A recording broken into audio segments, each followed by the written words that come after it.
긍정적으로 어떻게 기여할 수 있는지 살필 수 있는 것들이 이런 직무에 대한 이해다라고 보시면 될 것 같습니다.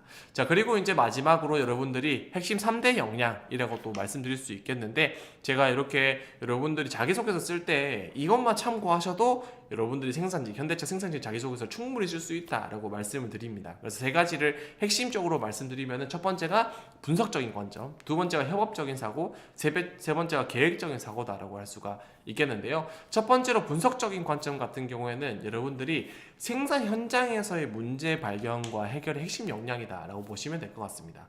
아까 첫 번째 부분에서 말씀드렸던 부분처럼 우리가 이 생산 현장이라는 곳에서는 가장 중요한 목표 중에 하나가 어떤 품질 수준을 개선한다든지, 혹은 우리가 생산 대수에 대한 목표, 생산성을 높이는 부분들이 필요한데, 그런 것들을 위해서는 생산 현장에서 발생하는 다양한 트러블들을 슈팅을 해야 생산성이 올라가고 품질 수준이 올라가겠죠.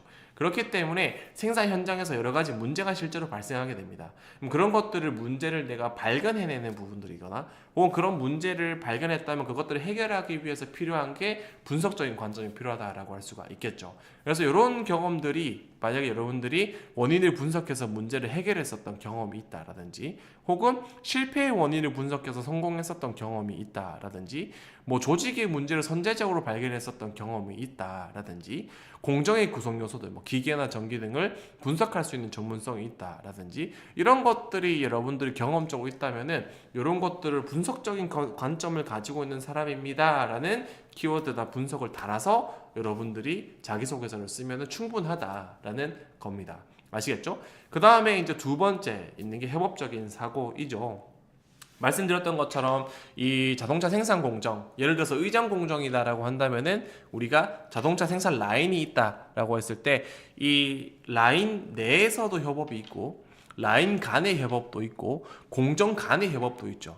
그래서 즉 자동차를 하나 생산한다는 것은 모든 어떤 공정, 모든 라인의 구성원들과 협업을 하는 과정이다라고 보시면 될 것 같아요. 그래서 이런 자동차 차량 어떤 생산의 전체 라인을 내가 이해하고, 내가 실수하고 동료의 실수, 이런 모든 것들이 결국에는 어떤 하나의 어떤 개인적인 문제가 아니라 조직 전체의 문제가 될 수 있다라는 것을 인식하는 어떤 조직에 대한 책임감, 그런 것들을 가지고 있는 게 협업적인 사고의 핵심이다라고 할 수가 있겠죠. 그래서 역량적으로 굉장히 중요한 게 협업적인 사고다라고 할 수가 있겠고요. 이런 것들을 여러분들이 강조해주기 위해서 내가 협업을 통해서 조직의 성과를 달성했었던 경험이 있는지, 혹 상대방을 설득했었던 경험이 있는지, 이런 경험이 있으신 분들 같은 경우에는 내가 협업적인 사고를 가지고 있는 사람이다라는 부분들을 좀 강조해 줄 수 있는 경험이다라고 할 수가 있겠죠. 그래서 그렇게 의미 부여를 하시면 좋겠다라고 할 수가 있겠습니다.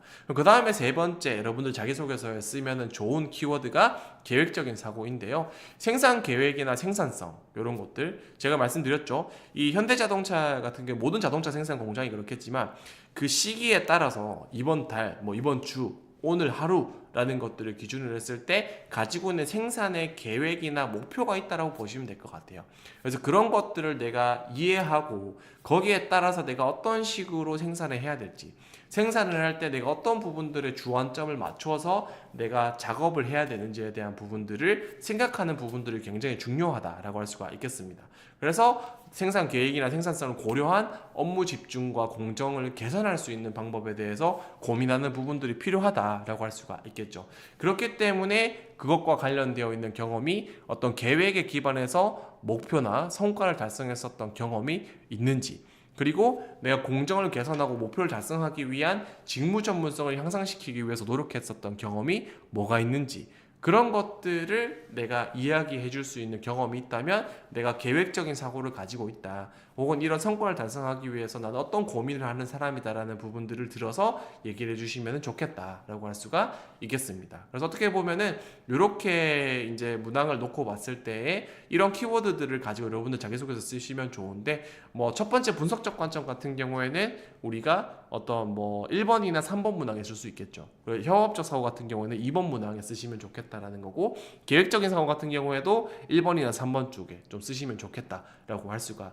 있겠죠. 그래서 여러분들 현대자동차 자기소개서 새롭게 쓰실 때 이런 키워드들을 좀 참고하셔서 쓰시면 좋겠다라고 제가 힌트를 드리는 거니까 이런 것도 참고해서 써보시면 좋을 것 같고요. 이게 아니더라도 앞에서 제가 공정에 대해서 설명을 드렸잖아요. 이런 의장 공정 이런 것도 살펴보시면서 한번 상상을 해보세요. 내가 이 의장 공정에 들어가게 되면은 어떤 일을 하게 될까? 그 흐름이 어떻게 될까? 이런 것들을 상상을 하신 상황에서 그 과정에서 이런 역량이 중요하겠네. 협업을 할 때는 이런 태도가 중요하겠네. 이런 자세가 중요하겠네라는 것들을 좀 이해하시면 좋겠다. 그런 상태에서 자기소개서를 쓰시면 좋겠다라고 말씀드릴 수가 있겠습니다. 그래서 오늘 영상은 여기서 마치도록 할 거고요. 이제 자기소개서 이제 쓰기 전, 공고가 뜨기 전에 반드시 해야 될 세 가지에 대해서 제가 말씀을 드렸습니다. 그래서 아마 자기소개서가 크게 변동이 없을 가능성이 높기 때문에 자기소개서 항목을 보셨던 것들을 기준으로 경험, 소재를 선정을 하시고, 그리고 직무나 조직에 대한 이해를 바탕으로 어떻게 내가 선정한 경험을 의미부여를 할까에 대한 부분들까지 연결 지으시면은